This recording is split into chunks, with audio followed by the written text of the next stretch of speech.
Hi there. I'm going to make the first vision recovery video I've made in quite a long time, and I'm going to deviate from the direction I was headed a little bit to answer the question that I think a lot of people want to know. How long does it take to recover your vision naturally, and how hard is it? And the fastest and easiest vision recovery I've ever seen or heard about was a woman who I boarded with in Boston while I was doing my Feldenkrais training. She was about in her 70s, and she told me the story of her vision recovery. And for her, this was completely unremarkable. It's hard to believe for those of us who have worked hard to recover vision naturally that it could be something that somebody wouldn't even think twice about after it happened. But what happened is, she said she wore glasses all her life, and then in her 50s, I think it was, uh, she began to notice that when she woke up in the mornings, her vision was sharp. Like she could see the trees outside the window, the leaves really sharply. And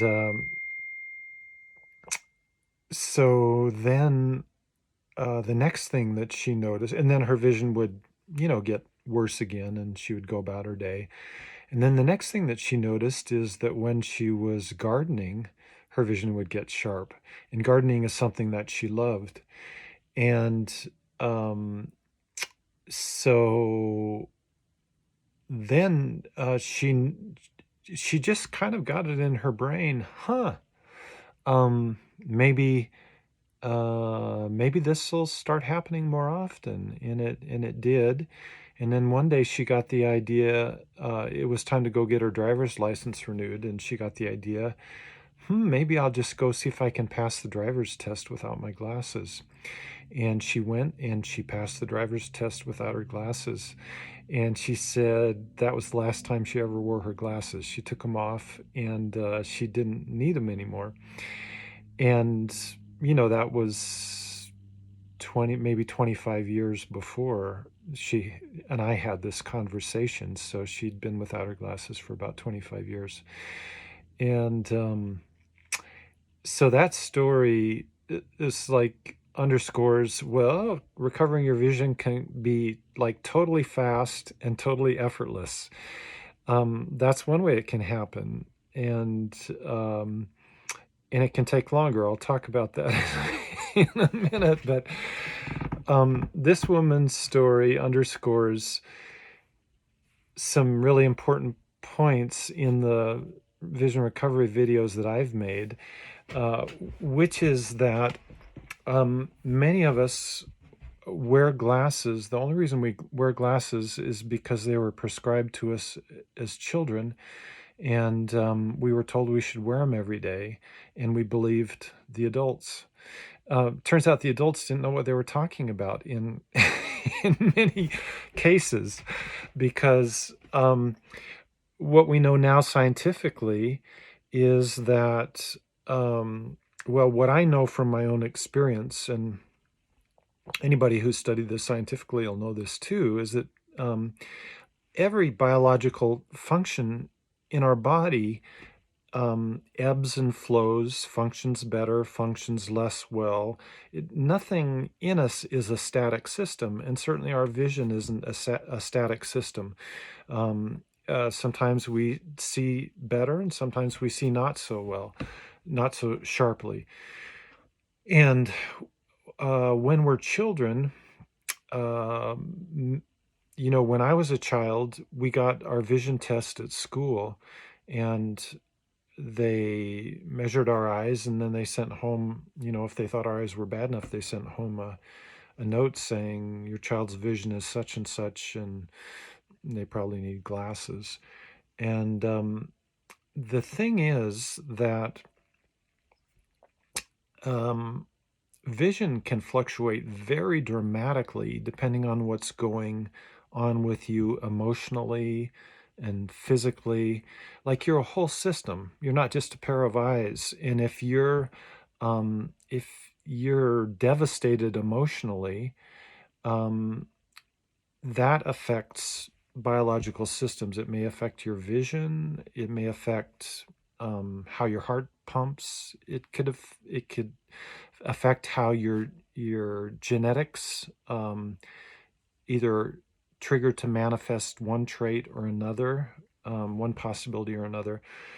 So this is something that's new to Western medicine. Western medicine is very fragmented and thinks of us like a machine that has parts. And if our eye is a bad part, we fix our eye. We go get LASIK surgery, or we get glasses. But we don't recognize the eyes are connected with everything else. They're connected with our emotions, with our thoughts, and with every other part of our body. And the way that you improve uh, the eyes, um, it it's different in different circumstances, but it involves the whole system, not just the eyes. So um, I've talked about how cultivating how poor vision results from strain, is what I call it. Either mental strain or mental strain becomes physical strain. So poor eyesight can be a result of both mental and physical strain, but they're connected, they're not separate. And so this woman found her way out of the poor vision when she was doing things that when she was in a really relaxed state, like when she woke up first thing in the morning, she noticed spontaneously without doing anything, she saw sharply. And then when she was gardening, which was a really happy thing for her, it was relaxing, she also started noticing these flashes of sharp vision. It can just be that quick and that easy, just to start noticing that your vision, that sometimes that your vision's not the same all the time. And when it's better, or when you're functioning better, notice, well, what is it that's different now? And it may be as simple as just cultivating those conditions more often. And really, the big thing is just the paradigm shift in your mind away from letting anybody tell you what's possible for you or what isn't possible for you. The paradigm shift away from this cultural thing and quasi-scientific. It was thought to be scientific for a long time, that your eyes don't ever change, that they're fixed for life. And for some strange reason, they can get worse, but they can never get better. Well, why shouldn't they be able to get better? Science at some point becomes kind of religiously dogmatic, and uh, but pure science is supposed to just be theoretical. It's not anything that we know. It's just kind of what our theory is at the time, and then it changes and it changes. So science is just catching up with what I've already discovered, and what the person who taught me discovered, and what other people have discovered. But there's another important point that goes back to what I was talking about children when they get prescribed glasses in school. It can be that if you got glasses and you got them as a child, the reason you got them is just because you were going through a rough period of your life, emotionally rough. Maybe there was trauma in your environment. Maybe your parents were having a rough time financially, or fighting with each other, or something like that. All that affects everything in the system, and it can affect eyesight. And so if a child goes to school during a period of time that's rough, it could be other things. It could be that other kids on the playground are teasing them or bullying them or something, um, something like that. That can affect your eyesight. And so if, you're tested by an optometrist on a period, during a period in your life, or even just a single day, it can, your vision can fluctuate in a single day. If you're tested on a single day where your vision isn't so good, and then they diagnose you and say, oh, your vision is such and such and you need glasses. Well, if you live your life believing other people know more than you do, or they're experts, rather than just taking in what they say and trusting your own intelligence. And children don't know to do this. They trust adults, and that's natural. And so they may grow up believing what somebody told them. Oh, you've got bad vision and you should wear your glasses every day. And maybe when you get to be an adult, if somebody like me says, well, question that, take off your glasses and see what happens, it may be just as quick for you as it was for this woman at discovering, well, you know what, actually, when I don't wear my glasses, I can get around okay. And this is kind of fun to just see, just to notice how my vision is without glasses, if it fluctuates and if I have periods of sharp vision and so forth. So for many people, I think it can just be a case of starting to explore life without glasses. That can be their path to vision recovery.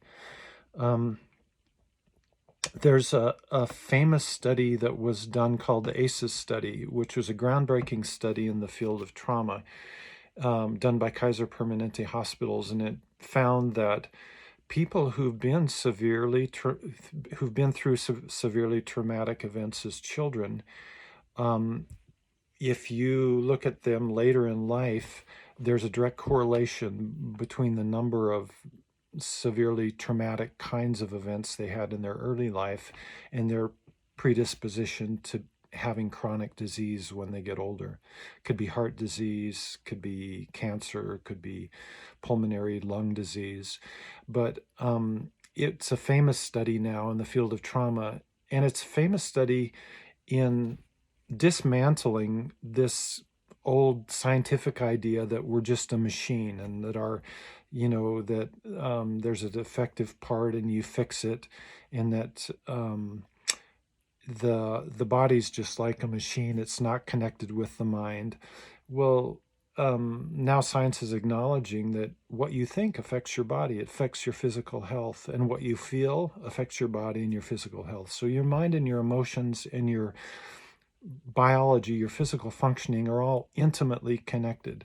And so trauma has a biological impact, and it could be anywhere in your body. With these people who had really severe trauma in childhood, it may come out in these studies. It came out, they linked it to chronic diseases like heart disease and so forth. But you can carry that tension or that confusion anywhere in your body. It can be in your eyes, it can be in poor vision your whole life.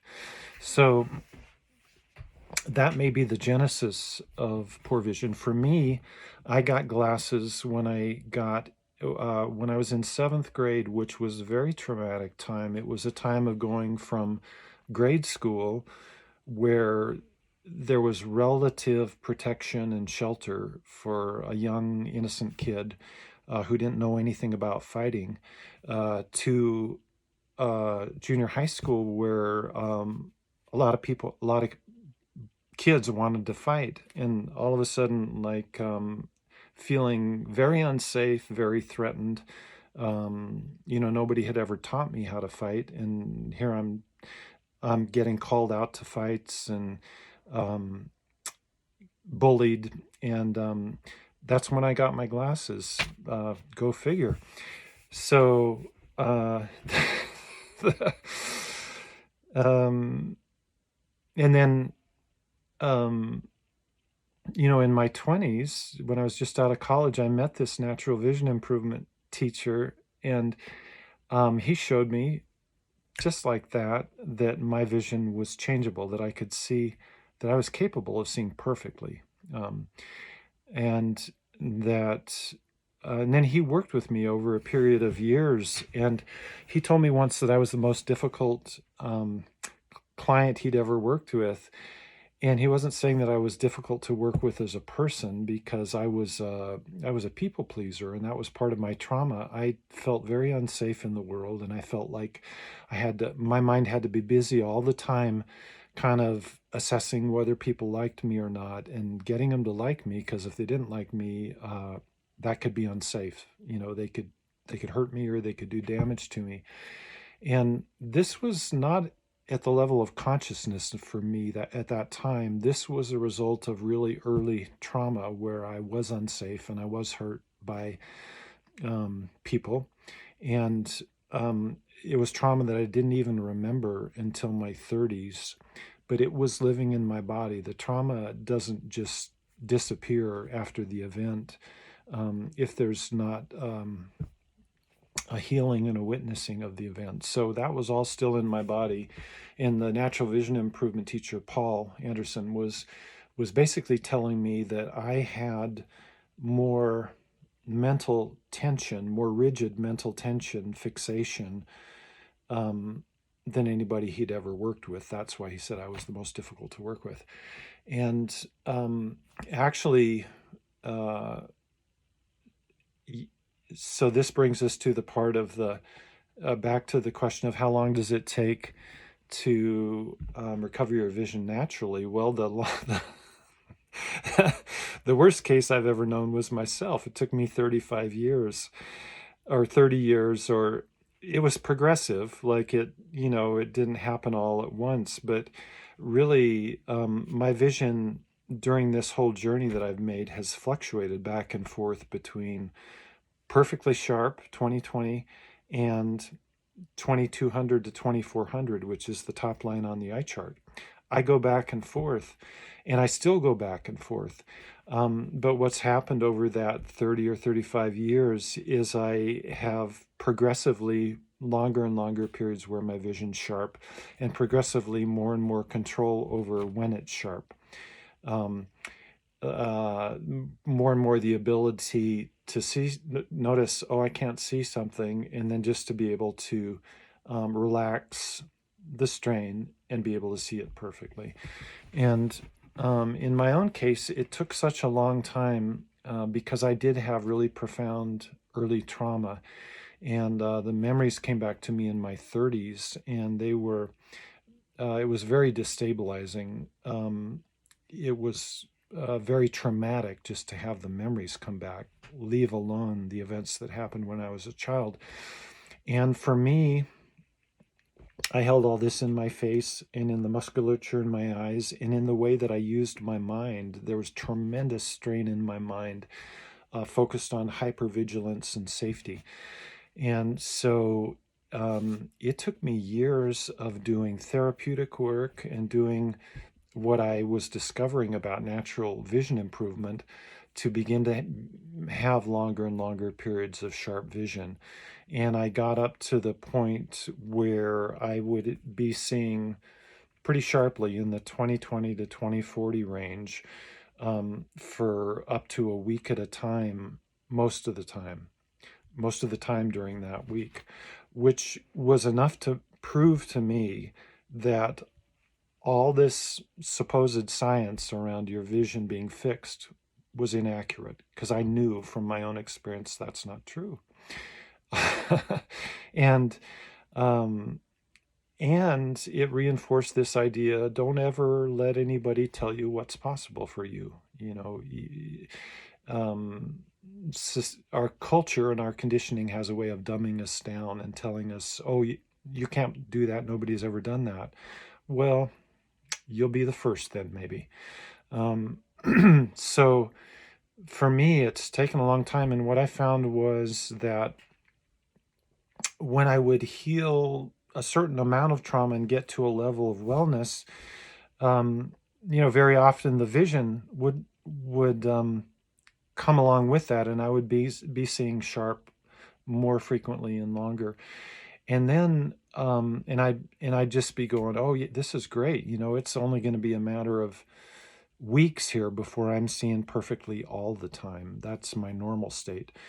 But then what would happen is a new layer of traumatic material would come up. And for me, I had a lot of trauma, and so this happened over and over again.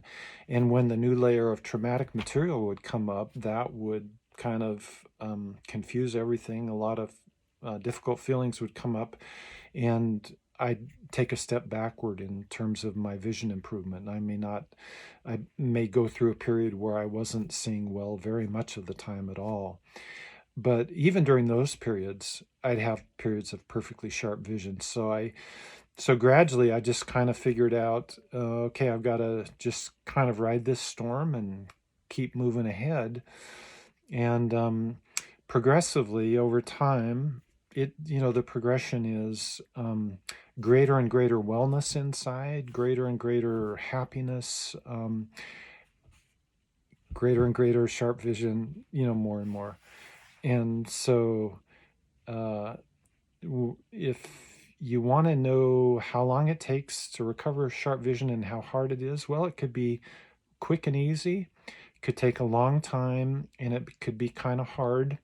For me, it was hard, but it's at some point you learn that that's part of the trauma is making things hard, letting things be hard. You learn to this culture is a lot about struggle and strain, no pain, no gain, fight for what you want, force, and the way of recovering good whole system functioning and sharp eyesight is more of what I would call a Taoist path. This is ancient Chinese philosophy summed up in the Tao Te Ching, and it's a philosophy of flow. Actually, it's the philosophy that underlies a lot of the martial arts, which is that, particularly aikido and judo, which is that power, real power can be effortless. And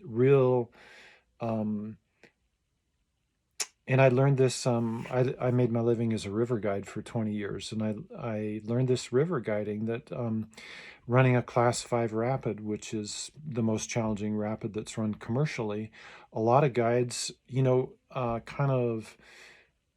they fought the river the whole way down. They fought to get the boat over here, and they fought to get the boat over here to avoid this rock and this hole and so forth.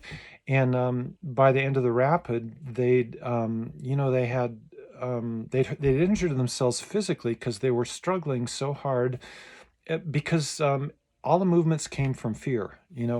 I gotta get over here, or I'm gonna, the boat's gonna wrap around that rock or whatever, or I gotta do this, I gotta do that. I'll look bad. Everybody will think I'm incompetent instead of that I'm the best. All that stuff can be going on, and it's a lot of struggle and a lot of strain. And there are other guides who run that same rapid, and it looks like they're not doing anything at all. And that's because they're not doing anything at all. Hardly. What they're doing is they're listening, they're using the power of the river. This river is this immense force. And instead of thinking that they're in completely control and the river doesn't know what's going on, they're going to fight the river to get over here and they're going to fight the river to get over there, they're listening to the river. They're perfectly tuned in to the power of the river, and they're listening to feel, oh, the river's going this way. Okay, well, if I just turn the boat a little bit, the river's going to carry me that way without any effort at all. And then if I just turn the boat a little bit this way, the river's going to do all the work for me all the way down. All I have to do is be aligned with the power of the river. I just have to listen to the river, feel its power, and move with that power instead of fighting that power. That's how you regain sharp vision. And what I've found is that's how you live a life. Life has that same energy, that same power of the river. Life is a flow. And when you're fighting that flow and trying to make things happen, and you think it's all you that's doing it, it's a lot of strain, a lot of struggle. It's exhausting. It's not sustainable, and you get hurt. If you're listening to the power of the river and you realize, I live in connection with all this. I'm not separate from this. I'm a piece of this powerful thing. And as I feel it and I move with it and I move where I want to go, I'm not just passive, but I'm going where I want to go, but I'm moving with the power of the river. And the power of the river is manifest in your heart. It's your heart energy. It's your heart saying, this is what I love. This is what's beautiful to me in life. You move with that. When we move with that power, that's the power that runs a class 5 rapid effortlessly, that takes on an immense challenge and comes through just feeling like you've painted a beautiful picture instead of like your arm's half broken, and you got adrenaline surging up, so much you're frightened that you almost flipped the boat. There's a big difference, living a life those two different ways, and so there's my uh, thoughts for today on correcting natural vision. There's, what, 8, 9 billion people in the world. For every person, it's going to be a different path. It'll be different than it was for me, or different from the woman in Boston. And that's where, uh, and the key is you gradually learn, oh, my way is my own way. It's not like anybody else's way. You learn to trust your own self, your own explorations, your own experimentation, and find the trust and confidence that you came into the world with before anybody taught you differently. Okay, that's it.